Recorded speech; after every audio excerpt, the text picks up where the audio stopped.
Hello there, World of Tankers. Welcome to the channel. Hopefully all of you are doing well out there. I'm, of course, your host, Droodel's Blitz, and in today's video, we're going to be talking about the Tier 9 German tank destroyer, the Jagdtiger. Now, this vehicle has a couple things going for it. After it did receive an armor buff on the upper plate, it actually has really good armor going for it. The superstructure is already like 260 thick. The upper plate is now like 280, so the upper plate and the superstructure on this vehicle is always going to be super thick, especially with the 8 degrees of gun depression I'm pretty sure this thing does have. Yes, it's sitting at 8.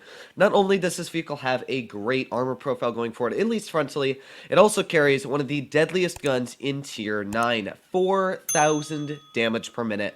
Not only that, it's got great aiming time and as well great accuracy at .299. This vehicle pretty much has one of the deadliest guns tier for tier in the game, apart from the SU-122-54 that is just setting 200 more DPM than this tank. In fact, this vehicle is more damage per minute than the Object 263 that does the same damage at tier 10. So the Jagdtiger's gun, in my opinion, is actually one of the deadliest guns in the game. It has 460 alpha and is all just stupid, crazy DPM. So of course, in today's video, we're going to be playing in this vehicle. I'm going to be telling you everything you need to know about the tank, the damage per minute, how to play it, and as well, is it worth it to grind down this line and try and get to the big, bad tier 10, the Jagdpanzer E100, which of course is one of the largest guns in the game, a 170mm, 800 average damage dealing gun. So of course, if you enjoyed today's video, please make sure to smash that subscribe button down below. Helps out the channel a crazy, crazy amount. But here we go. This is possibly a better matchup than what you normally get in the Jagdtiger. When you're up tiered, it is fantastic because, as I said, the frontal armor was buffed on the tank. The upper plate is really, really thick. Not only is the frontal armor very solid on the vehicle, but with that 460 alpha, it makes it very easy to trade with your enemy opponents, and that 8 degrees of gun depression makes it very flexible on very small maps. So, Dynasty here, if they do end up pushing medium, I can pretty easily work the ridge lines and do my job.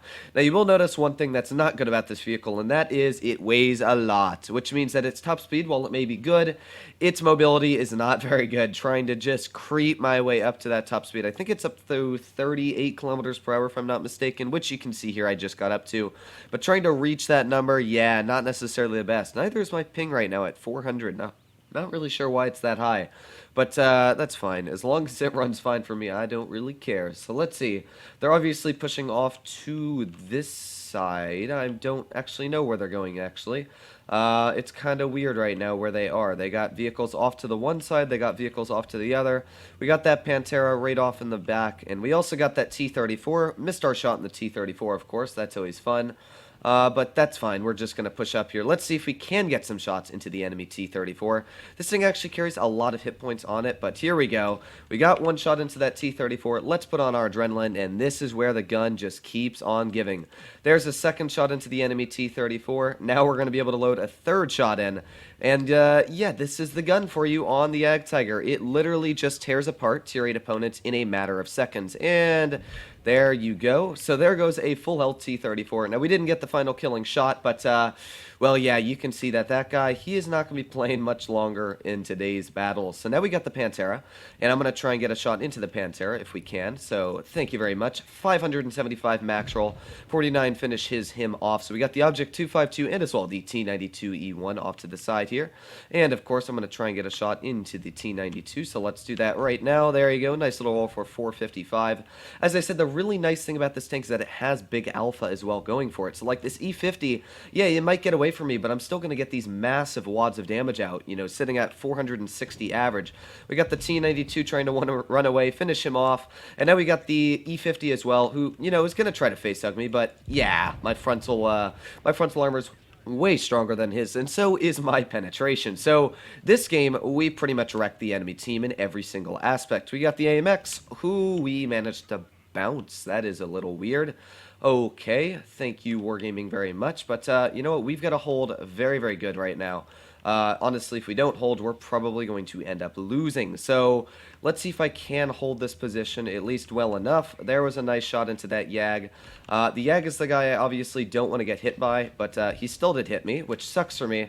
But now we're going to put on our adrenaline here. We did actually manage to get a bounce from the AMX, but now I'm stuck on that guy, which of course sucks for me. And okay, we need to push forwards here.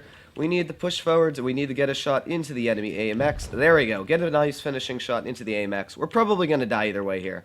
Like, there's no way I'm going to be able to carry this. Yeah, as you can see, I did the best. If that shot had not have bounced, that one AMX in the turret probably would have been a victory. But yeah, you can see we still did 4,799 damage that first game. Just sadly, I couldn't really carry that game as you saw there. There wasn't really much you can do when your team falls apart that quickly, but 4,800 damage, pretty respectable amount when you do think about it. So of course, I'll play one more game in the Jagdtiger, try to show how solid it is. So you did notice one of the weaknesses, which is the mobility. If it was up against, I would say, more slow heavy tanks, I probably could have done a way better job there. But of course, AMX 5100s, they've got clips, they're quick, those are smart players, they knew what to do. So good job to the AMXs, and there wasn't really much I could have done to win that battle, especially when you bounce the turret of a tank that has no armor, with 290 millimeters of standard pen. So I'm going to be pushing my tank over towards the river.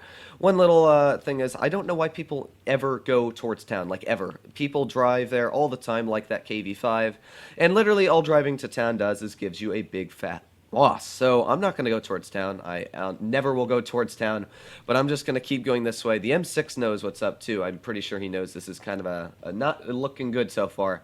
But the nice thing, as I said about the Jagdtigers, it has so much standard damage per minute that even if I am alone over here, I pretty much out deep him. Like, I literally out damage per minute any other vehicle by a crazy amount this battle as well. The only tank that's close to me on damage per minute, honestly, maybe is the T30. It's sitting at like 2,500 or so, and we're sitting at 1,500 more than the T30, which means that I am just exponentially more deadly than the deadliest tank on their team. So we got the IS-3 Defender there, the RU off to the side. I'm not really too worried about an RU, to be fair, but the Pantera, there we go, nice little tap right in the Pantera's turret. This thing's got excellent accuracy going for it, which of course is very nice. Let's see if we can get one more shell into that Pantera. There we go, finishing off one of the deadlier vehicles we really needed to take care of this battle. We've also got the RU, we got somebody shooting me in the turret as well. That would be the M6, as you can see. But that's not the end of the planet. Again, we're just going to pull up here. We're going to try and get out some big, beefy shells like that one into the IS there. Now we're going to pull up on our adrenaline, see if we can get out some more deadly shots this game. Okay, it looks like we're not going to be able to. We also got that RU right there. That shot did miss the RU, but I'm just going to keep reloading here. This IS-3 wants to try and trade with me, which I guess it can do, but again, we're just going to outload this guy like crazy on the reload here. This IS-3 Defender bouncing off the frontal armor. We've also got the RU pushing up to the side, finishing off the RU, something I definitely need to do, one of the deadlier opponents on the enemy team. We got the Vickers CR off to the side. There's a lot going on, but pretty much all I need to know is that there's two enemy opponents in front of me, and I just bounced one of them, which is not good for me. So let's back up here. I just need to bounce the shell. That is the most important thing right now. So reload. Oh my god, Wargaming, what are you doing to me? I don't know how this is happening, but it's fine. We're gonna reload. This gun, again, it has great penetration, so the fact that these shots are bouncing is just Wargaming really not liking me right now. That one I kind of expected to bounce. That one wasn't really a guaranteed pen, but some of these shots were just really not liking me this battle, but it's fine. We're gonna go get a shot with HE up the butt of that M6, finish him off.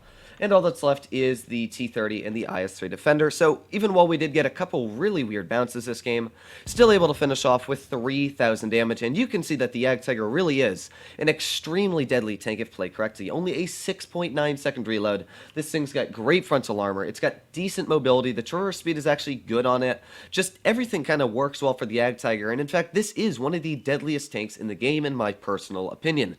So let me know what you guys think in the comments down below. If you like the Jagdtiger or not. I definitely would say if you like big alpha guns, kind of go for the Jagdpanzer 100 because the entire line is spectacular. The Jagdpanther's, in my opinion, one of the better tier 7s in the game currently. In fact, I almost thought it was overpowered when they first buffed it because it's got great penetration, 3,000 damage per minute almost. It's pretty much got everything going for it in the Jagdpanther. Good frontal armor as well. The Jagdpanther 2 has got stupid crazy damage per minute sitting at 3,000. Then the Jagdtiger goes up 1,000 more. And then the Jagdpanzer, of course, has that big crazy alpha gun. So let me know what you guys think in the comments down below if you like the Jagdtiger or not, but hopefully you enjoyed today's video. If you did, please make sure to smash that subscribe button down below. But other than that, I hope you're all doing happy out there, stay healthy, and I'll see you in the next one.